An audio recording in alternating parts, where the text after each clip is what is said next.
An MIT nuclear physicist was shot outside his home. A retired Air Force general vanished from New Mexico. A JPL Aerospace engineer disappeared mid-hike and was never found again. What exactly is happening? Why are 12 nuclear scientists either dead or missing? This is what the FBI does not want you to know. The pattern nobody noticed. Over the past 3 years, at least 12 highly credentialed scientists with top-secret clearance have either died under suspicious circumstances or vanished without a trace. This has been a long-running theme, and it seems like whenever someone has some crazy revelation or they discover something like a car running on water, they miss or mysteriously disappear, and their lab catches fire. However, these aren't random researchers. They are nuclear physicists working on weapon miniaturization, material engineers developing classified aerospace alloys, and astrophysicists studying propulsion systems that officially don't even exist to the general public. The FBI confirmed that these cases aren't isolated incidents, but they won't tell you what connects them. Here's what they all had in common. They all had access to some of the most classified defense research programs in the United States. They work on projects so sensitive that even confirming their existence would compromise national security and would put you on the FBI's hit list. One by one, they are mysteriously disappearing. The circumstances are disturbing. The pattern is unmistakable here. Keep reading and subscribe to the channel because this gets darker. General William McCasland. Let's start with General William McCasland. On February 27, 2026, the 68-year-old retired U.S. Air Force Major General and former commander of the Air Force Research Laboratory vanished from his New Mexico home within a 1-hour window while his wife was at the doctor's appointment. He left behind his phone, smartwatch, glasses, wallet, car, and even his bicycle, everything except a revolver in his gun case. His wife called 911, and if you hear the call, it's quite chilling. She explained that he left his phone, changed his clothes, and even said that he might be on his feet. She then explained that she always has his phone with him, which is kind of suspicious that he left it behind. The dispatcher even asked if he had ever done this before, and the wife replied that he had never done anything even remotely similar to this. She even explained that he is a retired Air Force Major General and quite a responsible person. He would never do something like that. McCasland wasn't just any general. He was the former research commander-in-chief. He worked at Kirtland Air Force Base in New Mexico, which works closely with Los Alamos National Laboratory on national security projects. It is the same facility famous for developing nuclear weapons during the Manhattan Project. He oversaw advanced aerospace research, and he had access to all the classified programs investigating experimental propulsion systems. Multiple researchers had reached out to him twice, trying to get answers about the classified projects before he disappeared. A person without his glasses and smartphone doesn't make it that far unless there is an actual plan in place, either his plan or someone else's. What's even odd is that he took his revolver with him, and he is not the only person who vanished this way because we have stranger stories than this. Monica Reza. Let's go to June 22, 2025. Monica Reza, who was a materials engineer at NASA's Jet Propulsion Laboratory and co-inventor of the Mandalloy, which is a high-strength nickel superalloy used in rocket engines, just disappeared during a hike in the Los Angeles National Forest in California. She was hiking with a group, not alone, and she was roughly 30 feet behind her companions, smiling and waving. They turned back to check on her, and she was gone. Search teams, deployed with canine units, only found her head, and her scent stopped there. No other trace was ever found.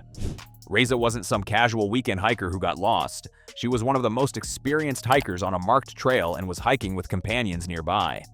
She just vanished in seconds without making a single sound. Her research in material science was funded by the Air Force Research Laboratory at Wright-Patterson Base in Ohio, which is the facility longer to hold extraterrestrial debris. The Air Force Research Lab was headed by General William McCasland, who also went missing. Is this a coincidence? Well, the connection between these two cases is impossible to ignore, but it gets stranger from there. New Mexico cluster. 3 more people with security clearance at a nuclear facility in New Mexico disappeared under nearly identical circumstances. These were all within months of each other. Stephen Garcia was 48 years old, a government contractor at the Kansas City National Security Campus, which produces non-nuclear components for the United States nuclear arsenal. He had top-secret clearance. He was in charge of classified equipment and assets. He was last seen leaving his home on foot, leaving his wallet, phone, and car, similar to what happened with McCasland. Then we have Melissa Casillas, who is 53 years old, an administrative worker at Los Alamos National Laboratory with a security clearance. In June 2025, she disappeared after dropping lunch off for her daughter. She was last seen on camera walking alone on State Road 5, waiting without her wallet, phone, or even keys, after telling family that she would be working from home. Here's the disturbing part. Both her personal and work phones were found at home, wiped to factory settings. One of the most disturbing cases of them all would be for Anthony Chavez, who is 79 and a former employee at Los Alamos National Laboratory 2. On May 4, 2025, he vanished after leaving his home in Los Alamos on foot. Like the others, he left his car keys, phone, and wallet at home. You notice the pattern? All three of them left on foot and left their tracking devices while wiping out all the information they could on their devices. This isn't a coincidence, it seems more like a methodological pattern. This is where it gets even darker, so subscribe to the channel because you won't believe what happened next. The death. The missing scientist is one pattern, but the death, on the other hand, is a whole other story. What's crazy is that it's more violent. Carl Grillmair, 67 years old, was a Caltech astrophysicist known for work on dark matter and galactic structures. On February 16, 2026, he was fatally shot outside his home in California. The circumstances here were bizarre. A man trespassed on Grillmair's property with a gun, and Grillmair called the police. The man was arrested and then released. He came back and shot Grillmair dead on his own porch. Then we have Noloro, who was 47 years old, a nuclear physicist, and the director of MIT's Plasma Science and Fusion Center. On December 15, 2025, he was shot dead in his home in Brooklyn, Massachusetts. Authorities linked the killing to a suspect who committed a separate shooting at Brown University before ending his own life. There was no clear motive that could be shown here. Emily Eskridge was 34 years old, living in Huntsville, who was an Alabama-based researcher specializing in anti-gravity and experimental propulsion technology before her death in 2022. Eskridge revealed she had been receiving threats. She announced plans to disclose information about UFOs and extraterrestrial technology to the public. Eskridge warned everyone that her life was in danger and that she was being targeted. She was found dead from a gunshot wound that was ruled self-inflicted. Just before her death, she'd announced plans to present groundbreaking work on anti-gravity technology. She worked closely with her father, Richard Eskridge, who was a retired NASA engineer whose projects included novel work on systems to produce mobile spacecraft with high-speed plasmoids. Can you believe it? 3 NASA JPL scientists, 3 deaths with zero explanation. We had Frank Mywald, 61 years old, principal researcher at NASA, and then Michael Hicks, 59, also a NASA researcher who worked on the double asteroid redirection test. Both of them died. What do you notice? The deaths could be natural, could be accidents, could be coincidences, but combined with the missing cases, the pattern becomes impossible to ignore. The theories. Now let's look at the missing scientists again. They're living on their own. They're living on foot with no tracking device. Most of them are seen with a gun. But what does this actually suggest? It is designed to look like they left somewhere private to end their own lives, and they would never be found.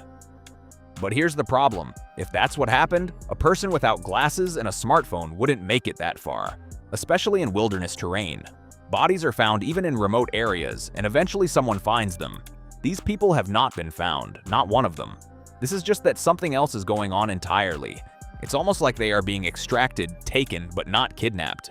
There is a difference between that. Kidnapping implies force and resistance, but extraction implies cooperation, maybe willingness or coercion. The intelligence isn't speculation. It is standard operating procedure for the United States that does the exact thing abroad through the CIA. It's not a James Bond moment, but it's a recruitment extraction of foreign assets. A CIA officer operating in Russia might recruit a Russian scientist working on missile technology. The scientist provides classified information, and in return, he gets millions of dollars. The scientist realizes that they are catching on. He's asking way too many questions about the product outside his clearance, and he is failing a polygraph test. Maybe he's living beyond his means. He tells his CIA handlers that things don't look good and he needs to get out. The CIA then arranges extraction. The scientist and his family leave Russia. Sometimes he would be offered a job working on similar technology for the United States. This isn't theory. This is documented intelligence tradecraft that happens constantly since the beginning of time. Now, if we reverse this, we have foreign intelligence services from Russia, China, Iran, and others that operate the same way inside the United States. They identify scientists with top-secret clearance. They survey them for months or years. Then they approach them through dating apps, social media, or even bars near defense facilities. They use them as assets. Eventually, the asset either gets caught or realizes that they are about to be caught, so they need extraction. Foreign intelligence instructs them to stage their disappearance in a way that suggests suicide. Maybe it could be leaving on foot, taking a gun, and abandoning all tracking devices. The pattern in these missing cases has foreign intelligence written all over it, but the FBI doesn't want us to know that. But what made the specific scientists the target? Let's look at the research areas: nuclear warhead miniaturization, experimental propulsion systems, anti-gravity technology, high-strength aerospace alloys, plasma human research, planetary defense systems, and detection of extraterrestrial life. These aren't random academic exercises. These are programs with direct military applications that are worth billions, probably even trillions of dollars in strategic advantage. A foreign adversary obtaining US research on one of these topics could leapfrog decades of their development. A domestic security apparatus discovering a scientist who leaked such research to a foreign power would consider that scientist's own existence as a threat to the nation. Either scenario ends up the same way. The scientist is a dissident, and he is not a threat to the nation, or he is just a victim.